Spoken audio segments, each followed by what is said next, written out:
The last place hero की वापसी। अध्याय 1। स्नोफीलर। मैं ऐसे जीवन में चला गया जिसका कभी अंत नहीं हुआ।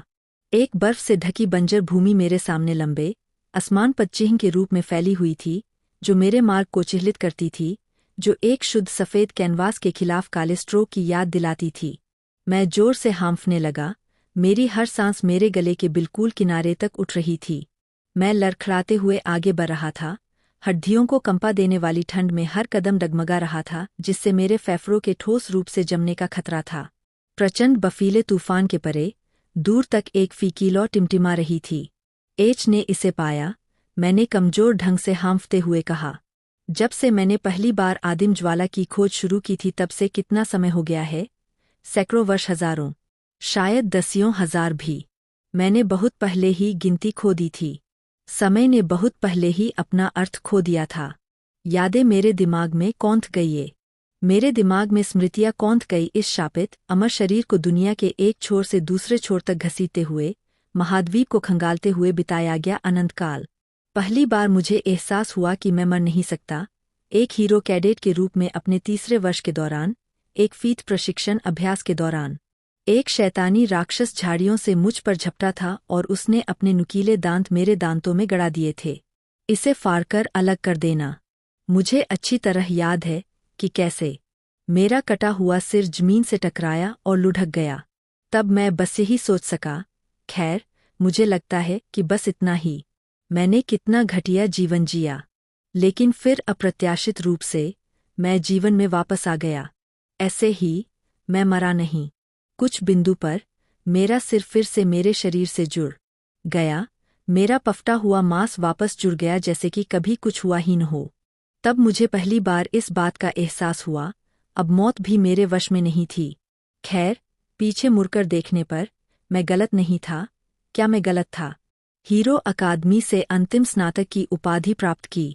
-472 छात्रों में से 472वें स्थान पर और एक निचले फीडर भाड़े के सैनिक बन गए, जो एक के बाद एक युद्ध के मैदान में रेंगते रहे। मैंने देखा कि कैसे राक्षसों ने महाद्वीप को तबाह कर दिया और उनके पीछे तबाही के अलावा कुछ नहीं बचा।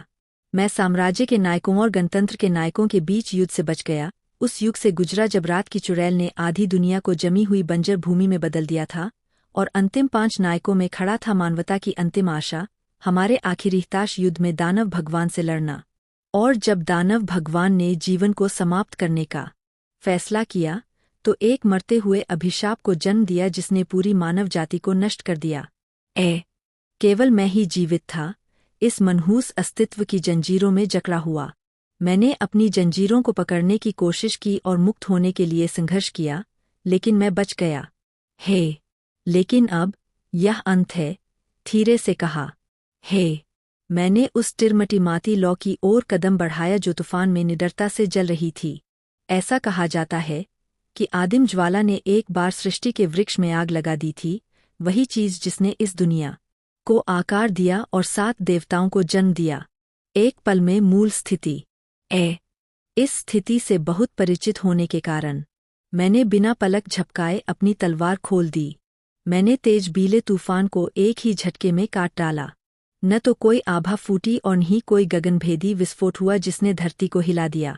सहजता से बहने वाली धारा की तरह मेरी तलवार अभिभावक के मजबूत कवच के अंतराल के बीच फिसल गई और उसके मूल भाग को 2 भागों में विभाजित कर दिया। प्राचीन प्रहरी, जो अनगिनत युगों से इस अभयारण्य की निगरानी कर रहा था, लगभग हास्यास्पद आसानी से ढह गया। बिना किसी चेतावनी के अभिभावक के गिरते ही तालियां बजने लगीं और मैंने अपना सिर घुमा लिया ध्वनि के स्रोत की ओर। अच्छा स्विंग, एक परिचित आवाज ने पुकारा। यूरेन। वहां एक युवक खड़ा था, जिसके सुनहरे बाल सूरज की तरह चमक रहे थे। पतले शरीर और चेहरे मोहरे इतने उभयलिंगी होने के कारण वे किसी पुरुष या महिला के हो सकते हैं। वह फीकी मुस्कान के साथ पास आया। उन्होंने टिप्पणी की, आपको सिर्फ तलवार चलाने के लिए इतना संघर्ष करना पड़ता था। ऐसा इसलिए है क्योंकि मैंने आपसे बहुत कुछ सीखा है। एक शांत हंसी निकाली और कहा, शायद अब मैं आपकी तुलना में सनस्वॉर्ड स्टाइल के शिखर के करीब हूँ। ओह, आप क्या कह रहे हैं? क्या यह एक चुनौती है? जैसे चाहो ले लो, मैं मुस्कुराया, कंधे उचकाया। इससे पहले कि यूरेन प्रतिक्रिया दे पाता, हवा में एक तेज, हंसी की आवाज गूंजी। हा हा हा। इतने बड़े अभिभावक को एक ही वार में नीचे गिरा देना, जैसी आपसे उम्मीद थी। घिसे पिटे लबादे में एक लंबा चौड़ा आदमी मेरी ओर आया और मोटे तौर पर मुस्कुराया। उसने बर्तन के ढक्कन जितने बड़े हाथ से मेरे कंधे पर थपथपाया। तुम हाल ही में अपनी तलवार पर बहुत अधिक भरोसा कर रहे हो। मुझे मत कहो कि तुम मेरे द्वारा सिखाएगी सभी हाथ से हाथ की लड़ाई भूल गए हो। आराम करो, बेराल्ड। मुझे तुम्हारी सिखाई हर चाल याद है, मैंने उस विशाल व्यक्ति से कहा। मैं कैसे भूल सकता हूँ। उस आदमी ने एक बार भी धैर्य नहीं खोया क्योंकि उसने मेरी निराशाजनक रखूप से अनाड़ी शारीरिक क्षमता के बावजूद मुझे अटूट समर्पण के साथ प्रशिक्षित किया। हम्फ। इतना कहने के बावजूद तुमने मेरे द्वारा सिखाए गए किसी भी मंत्र का प्रयोग नहीं किया। एक और आवाज कट गई हमारी बातचीत में। बेराल्ड के पीछे चल रही, चौड़ी किनारी वाली टोपी पहने और लंबी छड़ी थामे एक खूबसूरत महिला मुझ पर चिल्ला रही थी। उसके ज्वलंत लाल बाल फीले तूफान में अंगारों की तरह टिमटिमा रहे थे। क्षमा करें, सीनियर सोफिया। जादू थोड़ा सा है। मुझे पता है। मैम, आपकी इतनी दयनीय मात्रा के साथ वास्तविक मंत्र आपके परे है। मैं बस आपके साथ खिलवाड़ कर रहा था। ओ, फिर भी, मैं बहुत अध्ययन कर रहा हूँ। मैंने महान ऋषि की 3 गुत्थियों में से 2 को भी हल कर लिया है, जिनके बारे में आप बताते थे। मैंने थोड़ा दिखावा करते हुए कहा। ओह, कृपया। जादू सिर्फ सिद्धांत नहीं है। मजेदार, उस व्यक्ति की ओर से जो हमेशा इस बात पर जोर देता था कि सही सिद्धांत ही जादू का सार है। मैंने हंसते हुए अपना जवाब थोड़ा सा वापस कर दिया। शू ने। यूरेन, बेराल्ड, सोफियावे ऐसे कोमरेड थे जिनके साथ मैंने अनगिनत युद्धक्षेत्र साझा किए। तभी बर्फ को पिघलाते हुए वसंत ऋतु जैसी गर्म आवाज ने मुझे बुलाया। क्या आप ठीक हो, आइरिस? शुद्ध सफ़ेद वस्त्र पहने एक महिला आगे बढ़ी। उसके मुलायम गुलाबी बाल उसके कंधों पर लहरा रहे थे। उसकी आंखों पर काली पट्टी बंधी हुई थी, और फिर भी वह पूरी तरह से लुभावनी थी। वह चिंतित भाव से मेरी छाती पर आत्मा के कलंक पर एक कोमल हाथ रखकर आगे बढ़ी। आप अपने आप को इस तरह धकेलते नहीं रह सकत। मर नहीं सकता, याद है।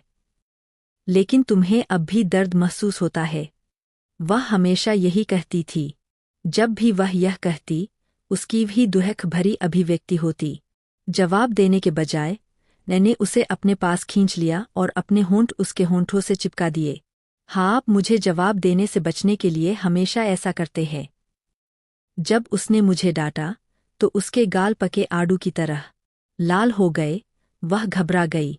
मैं मंद मुस्कुराया और दूर चला गया और अपनी निगाहें वापस दूर पर लौ की ओर कर लीं। वह आदिम ज्वाला है ना? यूरेन मेरे पास बड़बड़ाया और मैंने सिर हिलाया। आखिरकार हमें यह मिल गया। इसमें काफी समय लग गया। अंतहीन यात्रा आखिरकार अपने अंत के करीब थी। अब ज्यादा दूर नहीं भाई, जल्दी करो। दूसरों ने मुझसे आगे बढ़ने का आग्रह किया, और इसलिए मैं लौ की ओर एक और कदम बढ़ाता हूँ, अंत की ओर, अंततः वास्तव में मरने के एकमात्र रास्ते की ओर। विशाल बर्फ के मैदान के बीच में मैं आखिरकार शानदार ढंग से जलती लौ के सामने खड़ा हो गया। यह मेरी कल्पना से भी छोटा है। लौ केवल मेरी मुट्ठी के आकार की थी, फिर भी जिस अथाशक्ति को मैंने भीतर से निकलता हुआ महसूस किया, उससे इसमें कोई संदेह नहीं रह गया कि यह छोटी लौ वास्तव में एक पौराणिक अवशेष थी। लेकिन क्या यह अजीब नहीं है कि इतनी छोटी चीज किसी आत्मा के कलंक को मिटाने की शक्ति रखती है? किसी ने मुझे उत्तर नहीं दिया। तुम्हें क्या लगता है जब जाएगा तब क्या होगा? मेरी आत्मा को कलंक की से मीटेगा? वहाँ कोई जवाब नहीं मिला है। मुझे लगता है कि तभी मैं अंततः हमेशा के लिए मर जाऊंगा। फिर भी किसी ने जवाब नहीं दिया। ओ, अरे, सब लोग अचानक इतने शांत क्यों हो गए? मैंने पीछे मुड़कर देखा तो मेरे साथियों ने देखा कि एक खाली बर्फ का मैदान था। वह सब मैं, गरजता हुआ बफीला तूफान और वह सन्नाटा जिसने दुनिया को कफन की तरह ढक दिया, एक शुद्ध सफेद और अंतहीन विस्तार। मैं हमेशा से जानता था, लेकिन मैं न जानने का सिर्फ दिखावा कर रहा था। अंदर ही अंदर मैं पहले से ही जानता था कि इस दुनिया में मुझे जवाब देने वाला कोई नहीं बचा है अब और। 11.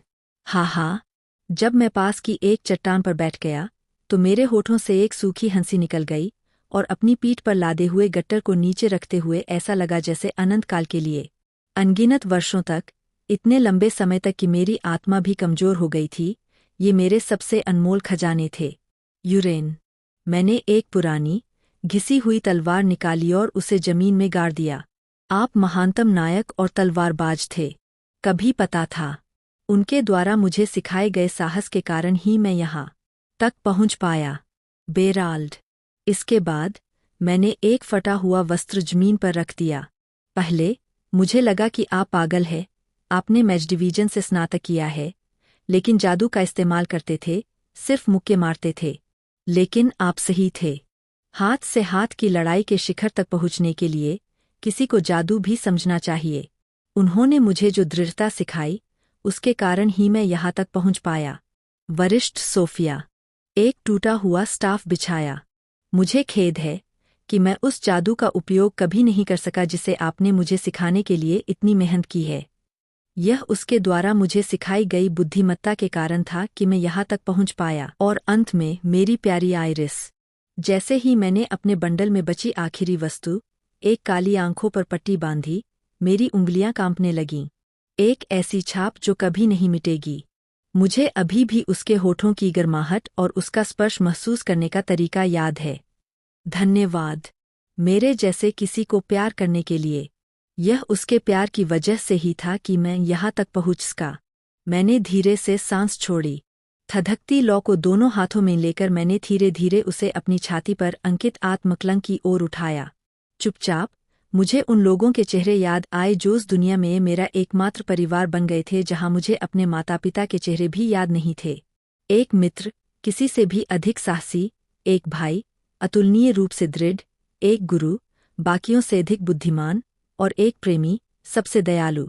मेरे होठों से एक दबी हुई सिसकियां निकल गई क्योंकि जिन भावनाओं को मैंने इतने लंबे समय से दबा रखा था, वे आखिरकार बार में बदल गई। रुक रुक कर कराहने और सिसकने के साथ मेरे गालों से आंसू बह निकले, लेकिन मैंने उन्हें रोकने के लिए कुछ नहीं किया। मैं बहुत कुछ कहना चाहता था, फिर भी कहने को कुछ नहीं बचा था।